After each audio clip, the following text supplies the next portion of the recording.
പ്രിയപ്പെട്ട വിദ്യാർത്ഥികളെ, നമ്മൾ ഇനി അത് കഴിഞ്ഞ ഭാഗത്തിൻ്റെ ബാക്കി ആയിട്ടുള്ള ചാപ്റ്ററിലെ കുറച്ച് ഭാഗങ്ങളാണ് എടുക്കാൻ പോകുന്നത്. അപ്പോൾ എല്ലാവരും ശ്രദ്ധിച്ചിരിക്കാം. ഓക്കെ, ദ റിഫോർമേഷൻ എന്ന് പറഞ്ഞാൽ മതനവീകരണം. അതാണ് എന്ത് reformation. The renaissance had A say in the religious spheres also. അതായത് നമ്മുടെ നവോത്ഥാനം, റിനൈസൻസ്, അതെന്ത് ചെയ്തു? മതപരമായിട്ടുള്ള മതരംഗത്തും എന്ത് സ്വാധീനം ചെലുത്താൻ തുടങ്ങി. The refinement underwent by the European Christianity in the 16th century is known as the reformation. അതായത് 16ാം നൂറ്റാണ്ടിലെ യൂറോപ്പിലെ ചില ക്രിസ്തീയ സഭകളിലുണ്ടായ പരിഷ്കരണത്തെയാണ് എന്ത് വിളിക്കുന്നത്? റിഫോർമേഷൻ എന്ന് വിളിക്കുന്നത്, മതനവീകരണം എന്ന് വിളിക്കുന്നത്. എന്താണ് ദ റിഫൈൻമെൻറ്റ് എന്ന് പറഞ്ഞാൽ പരിഷ്കരണം. The refinement underwent by the European Christianity, അതായത് യൂറോപ്പിലെ ക്രൈസ്തവ സഭയിലുണ്ടായിട്ടുള്ള 16ാം നൂറ്റാണ്ടിൽ യൂറോപ്പിലെ ക്രൈസ്തവ സഭയിലുണ്ടായിട്ടുള്ള റിഫൈൻമെൻറ്റ്, അതായത് പരിഷ്കരണത്തെയാണ് എന്ത് വിളിക്കുന്നത്? റിഫോർമേഷൻ എന്ന് വിളിക്കുന്നത്. ഇതിന് നേതൃത്വം നൽകിയ ആളാണ് ആര്? Martin Luther. ആരാണ് മതനവീകരണത്തിന് നേതൃത്വം നൽകിയവരാരാ? അതെ, Martin Luther led this movement which began in Germany. ഇതിന് മാർട്ടിൻ ലൂതറാണ് നേതൃത്വം നൽകിയത്. ജർമ്മനിയിലെ മതനവീകരണത്തിന് ആരാണ് നേതൃത്വം നൽകിയത്? മാർട്ടിൻ ലൂതറാണ്. അപ്പോൾ ഇത്രയുമാണ് റിഫോർമേഷൻ പറയുന്നത്. Reformation, the renaissance in the religious spheres also. അതായത് നമ്മുടെ നവോത്ഥാനം ഏതിൽ കൂടി കടന്നു വരാൻ, നമ്മൾ കഴിഞ്ഞ ക്ലാസ് പഠിച്ചതാണ്. നവോത്ഥാനം ഏതൊക്കെ മേഖലകളിൽ? ലിറ്ററേച്ചറിൽ, അതുപോലെ ഹിസ്റ്ററിയിൽ, ആർട്സിൽ, അതുപോലെ സയൻസിലൊക്കെ കടന്നു വരാൻ തുടങ്ങി. അത് എന്തിലോട്ടും കൂടി കടന്നു വന്നു? റിനൈസൻസ്, നവോത്ഥാനം ആശയങ്ങൾ എന്തിലോട്ടും കൂടി കടന്നു വരും? മതത്തിൻ്റെ അടിസ്ഥാനത്തിൽ മതത്തിലോട്ടും കൂടി കടന്നു വരാൻ തുടങ്ങിയതോടുകൂടി 16ാം നൂറ്റാണ്ടിൽ ക്രിസ്ത്യൻ സഭയിലുണ്ടായിട്ടുള്ള ഒരു പരിഷ്കരണത്തെയാണ് എന്ത് വിളിക്കുന്നത്? ദ റിഫോർമേഷൻ എന്ന് വിളിക്കുന്നത്. ഇതിന് നേതൃത്വം നൽകിയ ആളാണ് മാർട്ടിൻ ലൂതർ. ഇനി നെക്സ്റ്റ് ഭാഗം നോക്കുക. In search of sea routes, അതായത് പുതിയ സമുദ്ര മാർഗങ്ങൾ നേടിയിറങ്ങുന്നതിനെക്കുറിച്ചാണ് ഇതിൽ പറയുന്നത്. എന്താ നോക്കാം. We have seen that the Turks had conquered Constantinople. നമ്മൾ കഴിഞ്ഞ ഭാഗങ്ങളിൽ പഠിച്ചാണ് എന്ത്? തുർക്കികൾ എന്ത് ചെയ്തു? കോൺസ്റ്റന്റിനോപ്പിൾ പിടിച്ചെടുക്കിയതൊക്കെ നാം മനസ്സിലാക്കിയതാണ്. ഇതേ തുടർന്ന് എന്തുണ്ടായി? Dismantled the trade relation between Europe and Asia. ഇതെന്ത് ചെയ്തു? ഏഷ്യൻ രാജ്യങ്ങളും യൂറോപ്പും തമ്മിലുള്ള വ്യാപാര ബന്ധം, ട്രേഡ് റിലേഷൻ എന്ത് ചെയ്തു? വ്യാപാര ബന്ധം എന്ത് ചെയ്തു? തകരുവാൻ കാരണമായി. ഡിസ്മാൻഡിൽഡ് എന്ന് പറഞ്ഞാൽ എന്താ? വ്യാപാര ബന്ധം തകരുവാൻ കാരണമായി. അപ്പോൾ it necessitated the European traders to discover new sea routes to Asia. Okay, it necessitated the European traders to discover new sea routes to Asia. ഇതെന്ത് ചെയ്തു? യൂറോപ്പിലെ ആളുകൾക്ക് പുതിയ ഒരു വാണിജ്യമാർഗം കണ്ടെത്തേണ്ടത്, അതായത് പുതിയ ട്രേഡിൻ്റെ ഒരു പുതിയ മാർഗം കണ്ടെത്തേണ്ടതിൻ്റെ ആവശ്യം വന്നു.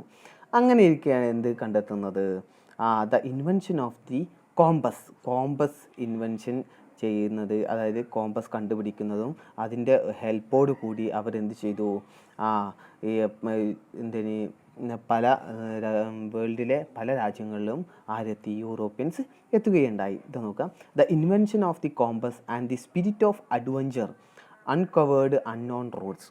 അതായത് വടക്കുനോക്കി യന്ത്രം, കോമ്പസിൻ്റെ കണ്ടുപിടുത്തവും അതുപോലെ സാഹസിക സഞ്ചാരത്തിലുള്ള താല്പര്യവും കൂടെ ആളുകൾ എന്ത് ചെയ്തു? പുതിയ സഞ്ചാരമാർഗം അവർ കണ്ടെത്തുവാൻ തുടങ്ങി.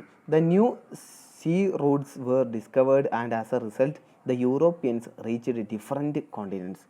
പുതിയ സമുദ്രമാർഗം കണ്ടെത്തിയോട് കൂടി യൂറോപ്യൻസ് എന്ത് ചെയ്തു? വൻകരകളുടെ പല ഭാഗങ്ങളിലും പല വൻകരകളിലും എത്തിച്ചു. നമുക്കറിയാം, ഇന്ത്യയിലൊക്കെ എത്തിച്ചേർന്നത് ഏത് മാർഗമാണ്? അതെ, സമുദ്രമാർഗമാണ് അല്ലേ? അതെ, വാസ്കോഡ ഗാമയൊക്കെ കാപ്പാടെത്തിയത് ഏത് മാർഗമാണ്? സമുദ്രത്തിലൂടെ. അപ്പോൾ അതാണ് എന്ത് പറയുന്നത്? The in search of sea Roots. ഇനി അടുത്ത് നോക്കുക, ഏറ്റവും ഇമ്പോർട്ടൻ്റ് ആയിട്ടുള്ള ഒരു ഭാഗമാണ് ഇൻഡസ്ട്രിയൽ റെവല്യൂഷൻ, വ്യവസായ വിപ്ലവം എന്ന് പറയുന്ന ഒരു ഭാഗമാണ് എന്ന് നോക്കാം. നമുക്ക് എന്താ നോക്കാം. ഇത് സയൻസുമായിട്ട് ബന്ധപ്പെട്ടതാണ്.